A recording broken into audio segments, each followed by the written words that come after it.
किस सरकार में, किस पार्टी में ब्यूरोक्रेसी ने सबसे अच्छा काम किया है?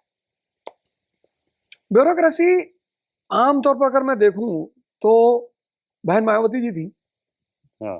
उनके समय ब्यूरोक्रेसी बहुत पंक्चुअल होके काम करती थी। डर के पंक्चुअल शब्द मैं इस्तेमाल करूंगा, डर तो मैं नहीं करूंगा, लेकिन बहन जी जब थी सीएम तो ब्यूरोक्रेसी बहुत पंक्चुअल थी। मुलायम सिंह यादव जब सीएम थे तो ब्यूरोक्रेसी बहुत खुश थी, क्योंकि वो एक ह्यूमैनिटेरियन चीफ मिनिस्टर थे कि ठीक है भाई चलो आराम से, वो सबको लेके चलने वाले आदमी थे। मतलब उनको किसी समाजवादी उन्हें ना किसी पे प्रेशर डालना है, ना किसी को वार्निंग देना। अब बाबा जी के टाइम पे ब्यूरोक्रेसी एकदम अपने मूड में है।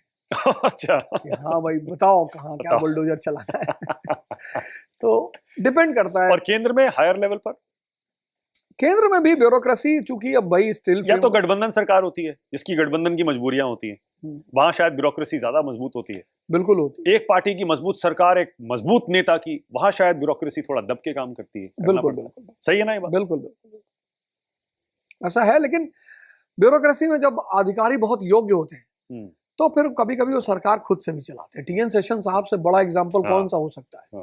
मतलब एक ऐसा अधिकारी जिसने इलेक्शन कमीशन को लोगों को बताया कि भारत में भाई साहब एक इलेक्शन कमीशन होता है। ऐसे ऐसे अधिकारी हुए हैं, जैसे मुंबई के जो म्युनिसिपल कमिश्नर थे, चीफ थे, बड़ा प्यारा नाम था उनका, उन्होंने बड़ा नाम कमाया। जब दाऊद की बिल्डिंगों को डिमोलिशन का ऑर्डर था, उन्होंने कहा साहब कोई नहीं करेगा, हम करेंगे। तो कभी कभी अधिकारी इतने अच्छे होते हैं, इतने केपेबल होते हैं कि वो सरकार से कहते हैं कि आप हम बता रहे कैसे चलाना होता है। तो वो लेकिन कैपेबिलिटी और टैलेंट पे डिपेंड करता है कि अधिकारी की। कई बार पॉलिसी पैरालिसिस भी होता है। यूपीए 2 में खूब आया था, सब डरते थे, अरे घोटाला घोटाला हो रहा है कहीं हम भी ना फंस जाए। घोटाला तो खैर जब तक सरकार नहीं चाहेगी तब तक नहीं होगा, क्योंकि घोटाला एक सिस्टम है, कोई एक आदमी नहीं करता है। चपरासी तो बिल्कुल नहीं करता है। जैसा मैं जानता हूँ कि चेन होती है। जैसे कई बार अधिकारी बोलते हैं, पुलिस वाले बोलते हैं, कांस्टेबल बोलता है कि साहब इस चौकी का इतना पैसा देना पड़ता है। तो चेन है ना, वो तो एक चेन है। अगर टॉप पर बैठा हुआ आदमी सही है तो नीचे वालों को अपने आप सही होना पड़ेगा, होना ही पड़ेगा। बाबू बेचारे बदनाम भी कई बार ज्यादा हो जाते हैं। सही बात नहीं है ये? कुछ ज्यादा मांग लेते हैं तो बदनाम ओझा सर, देश की हालत कैसी है? देश इस समय आपको सही दिशा में जाता हुआ दिख रहा है? देश चुनौतियों से ज्यादा जूझ रहा है, दिशा की बात तो नहीं है। और चुनौती वो भी इसलिए, ऐसा नहीं हम झेलते हैं। मैंने फिर कहा, मेरे दिमाग जहन में दो कंट्रियां रहती हैं हमेशा, जिनको मैं आइडियल मानता हूं। एक यूनाइटेड स्टेट्स ऑफ अमेरिका, एक जापान। 1853 में जापान गुलाम हुआ। इतनी जागरूक जनता जापान की, इतनी कि 1894 में वो कंट्री इकोनॉमिक पावर बन गया। 53 से 94 अवेयरनेस की वजह से, सोशल अवेयरनेस, पब्लिक अवेयरनेस इतनी ज्यादा हाई थी।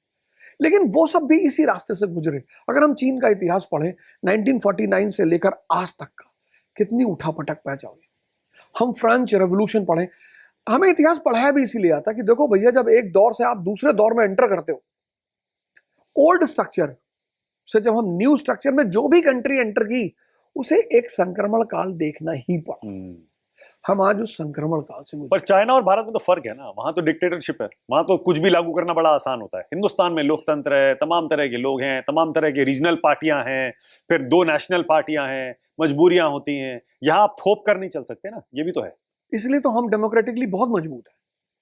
हम चाइना से बहुत मजबूत है। इसलिए बार बार कहा था ना, चाइना इज अ बबल, कि जिस दिन वहां दगा तो किसी को पता नहीं हो कितनी तेज ब्लास्ट करेगा। जब आप फोर्सफुली चेंज करते हो तो उसके ब्लास्ट होने का खतरा बहुत ज्यादा होता है। और जो चीज नेचुरली डेवलप होती है, इंडियन डेमोक्रेसी नेचुरली डेवलप हो रही है, झटके खा रही है, गिर रही है, रो रही है। अब लोगों को लगता था कि भाई 24 का चुनाव आपसे अच्छा किसने देखा, लेकिन जनता ने अपनी भूमिका निभाई, सबको मैसेज दिया कि हम जो चाहेंगे वो होगा।